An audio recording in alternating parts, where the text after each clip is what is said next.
Hello friends, नमस्कार। जय सिया राम। कैसे हो आप लोग? आई होप अच्छे से होंगे। तो ये जो स्टोरी आपके सामने मैं आज लेकर आई हूँ, बिल्कुल ही अलग और अनोखा स्टोरी है। वीडियो पूरा देखें, स्किप बिल्कुल ना करें।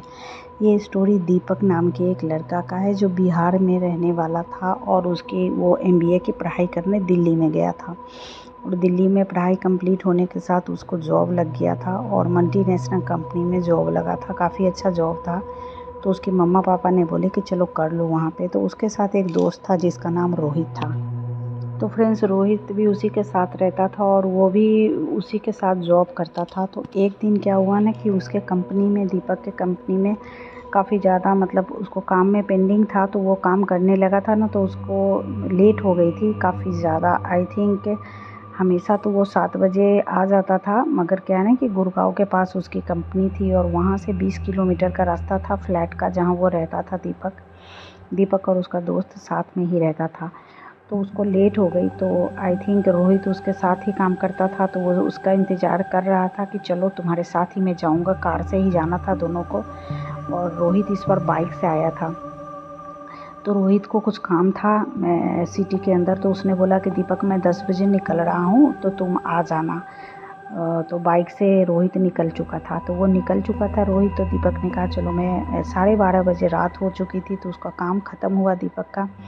तो उसने बोला चलो, रात तो काफ़ी हो गई है। खाना वगैरह उसने मंगवा लिया था और ये दोनों ने खा लिया था रात के 10 बजे ही, कंपनी के अंदर ही। तो दीपक का काम ख़त्म हुआ तो सडनली उसने बोला कि चलो अब घर चलते हैं। तो सब कुछ बंद वगैरह करके वो कार पे अपना बैठा और चलने लगा। और अपना जब घर का रास्ता वो जाने लगा, तो आई थिंक उसको 10 किलोमीटर ही हुए होंगे गए हुए। सुनसान रास्ते पे उसको एक लेडीज मिली। उसने बोला ऐसे ही कोई होगा। वो ध्यान नहीं दे रहा था और ज़ोर से गाना बजा रहा था। बिल्कुल सुनसान जगह थी।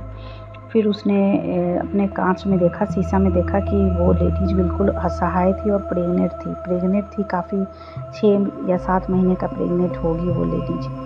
तो दीपक को काफ़ी ज़्यादा दया आ गई। उसने गाड़ी सडनली रोका और पीछे बैक हो गया। और उसने सोचा कि इस सुनसान जगह पे अब कोई मेरे अलावा और कोई गाड़ी इधर से जाएंगी भी नहीं। और ये लेडीज क्या है ना कि काफ़ी ज़्यादा इसको मदद की ज़रूरत है। और ये दिल्ली है और काफ़ी ज़्यादा बड़ा बिग सिटी है। तो बहुत ज़्यादा यहाँ पे कुछ ऐसा रहता भी नहीं है ना, भूत प्रेत ऐसा कुछ नहीं है। दीपक को ऐसा ही लगा और बोला नहीं, सडनली ये लेडीज़ बहुत ज़्यादा मजबूर है, तो मुझे मदद करनी चाहिए।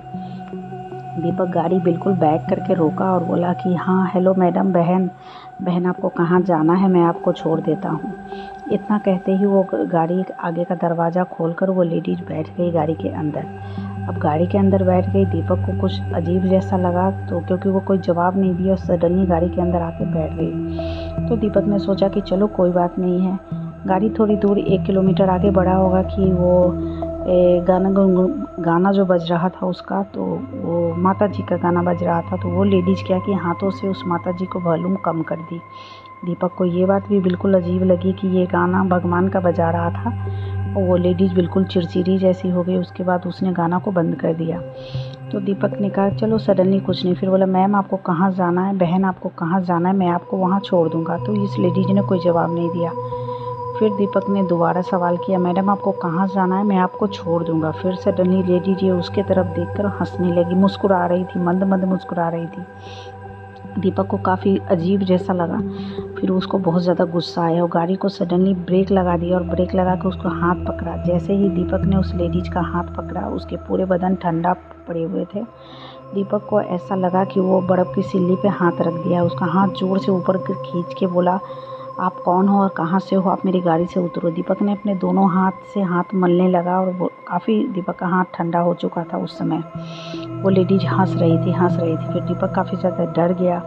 उसको कुछ सूझा नहीं। उसने क्या किया ना कि वो जो माता रानी का था उसको सडनली चेंज करके हनुमान चालीसा का पाठ उसने लगा दिया। हनुमान चालीसा का सुंदर कांड उसने जैसे ही लगाया और बहुत ज़ोर वॉल्यूम करके रखा हुआ था। इतना ज़ोर वॉल्यूम किया, वो लेडी ज़ोर से चिल्लाई, या ऐसे करके चिल्लाई। और उसके बाद वो वहाँ से गाड़ी का दरवाज़ा खोली और गायब हो गई। दीपक को समझते देर न लगी कि ये ज़रूर कुछ था। दीपक दरवाज़ा बंद किया और आगे सडनली बढ़ने लगा। तेज़ी से गाड़ी स्टार्ट जैसे ही दीपक गाड़ी स्टार्ट कर रहा था और जा रहा था तो उसने आगे देखा कि उसका दोस्त है ना गाड़ी रोक के अपना बाइक जो रोहित उस 10 बजे ही निकल चुका था, 1.5-2 घंटे पहले वो गाड़ी रोक के खड़ा है। सडनली ये ब्रेक लगाया और बोला, रोहित तू यहाँ क्यों खड़ा है, तू तो काफ़ी पहले निकल चुका था। तो रोहित ने बोला कि दीपक मेरी गाड़ी बिल्कुल ख़राब हो चुकी थी, तो मैं वेट कर रहा हूँ कि कोई इधर से व्हीकल वगैरह जाएगा तो मैं उससे लिफ्ट लूँगा और ताकि मैं अपने घर जाऊँ। तो बोला अच्छा ठीक है, गाड़ी साइड में लगा दे कार थी बाइक और चलो हम लोग घर चलते हैं। तो दीपक ने दरवाज़ा खोला और रोहित आगे आके बैठ गया और जैसे ही दीपक बैठने को हुआ वैसे चौंक के वो नीचे ज़मीन पे गिर पड़ा। रोहित ने बोला तू इतना चौंका क्यों?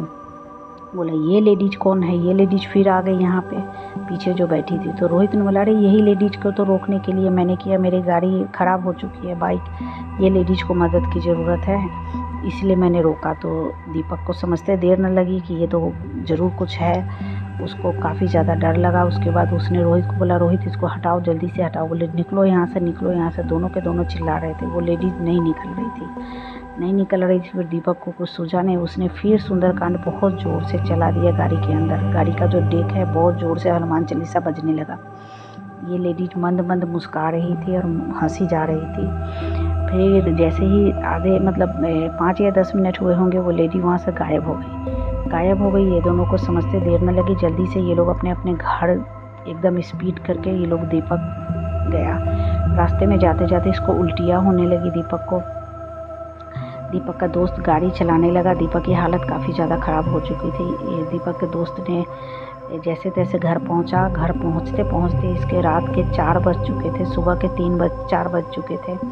जैसे तैसे दीपक का दोस्त अपने फ्रेंड को रखा, उसके अगल बगल वाले पड़ोसी को बुलाया। फिर रोहित ने दीपक की माँ को फ़ोन करके बोला कि आंटी जी दीपक की हालत बहुत ख़राब है, मैं इसको हॉस्पिटल लेके जा रहा हूँ। जो बिहार में रहती थी उसकी मम्मी बहुत ज़्यादा घबरा गई। अगले दिन फ़्लाइट पकड़ के बिल्कुल 1 घंटे में वो दिल्ली पहुँच गई। उसकी मम्मी हॉस्पिटल में, डॉक्टर को कुछ समझ में नहीं आ रहा था, उसको उल्टियाँ हो रही थी और बुखार इतना तेज़ था कि डॉक्टर को भी समझ में नहीं आ रहा था कि क्या करे जो इसका बुखार ख़त्म हो जाए।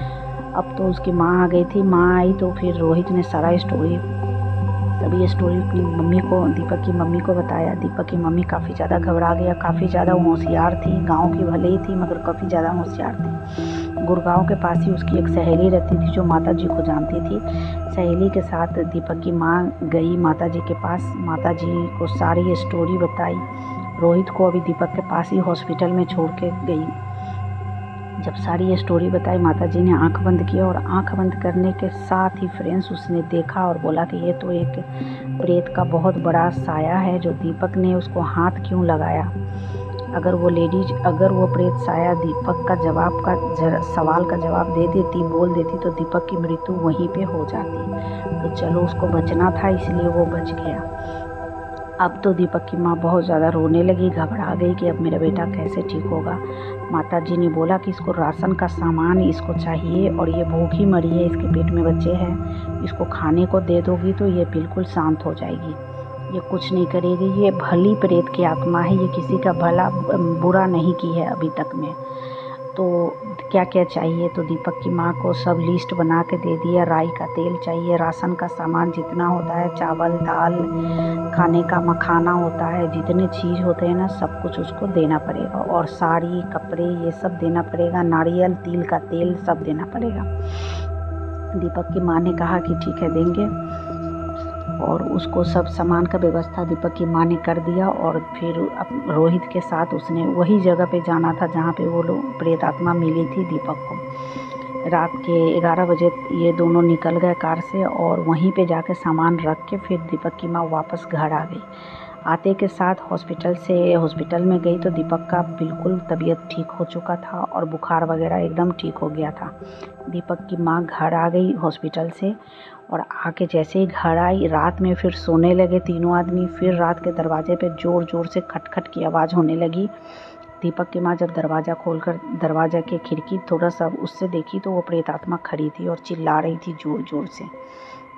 अब तो वो फ़ोन पर फिर माता जी को बोली कि माता जी, दीपक का दोस्त जब देखा दरवाजे पे झांक के देखा, दरवाज़ा खोला नहीं, दरवाजे पे झांक कर रहा था उसके इससे, तो उसने प्रेत आत्मा को देखा कि वो बिल्कुल खड़ी है और बिल्कुल गुस्से से देखी जा रही है। माता जी को फिर दीपक की माँ ने बोला कि आपने तो ये गलत किया ना, वो तो फिर आ गई है, वो तो नहीं सामान से मानी। माता जी ने बोला सामान कौन लेकर गया था? तो दीपक की मम्मी ने बोला मैं गई थी लेकर। तो बोला नहीं, दीपक को ही जाना है, क्योंकि दीपक उसको छू चुका है ना, तो उसी के हाथ से उसकी मुक्ति होगी और वो लेगी सामान। फिर दीपक की माँ वो सब सामान इकट्ठा करवाई। फिर से अगले दिन फिर रात का इंतज़ार किए ये लोग, और फिर ये तीनों वहाँ वही जगह पर चले गए, दीपक को लेकर चले गए। दीपक को बहुत सारी मालाएं और मंत्र तंत्र से माता जी ने उसको दीपक को सुरक्षा कवच दे रखा था। दीपक गया और वहीं पे जाके वो थाली रखा, और थाली रख के माता जी ने बोला था पीछे मुड़ के देखना नहीं है, फिर चले जाना है। पीछे मुड़ के ये लोग देखा नहीं, और फिर वहाँ से वो दीपक निकल गया।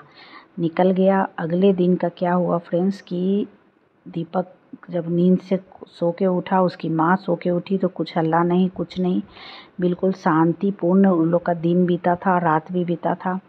ये घटना को करीब 10-15 दिन हो चुके थे, कुछ भी नहीं हुआ। दीपक की माँ 15-20 दिन रही। उसके बाद जंतर मंतर जो भी होता है दीपक और रोहित दोनों को पहना दी।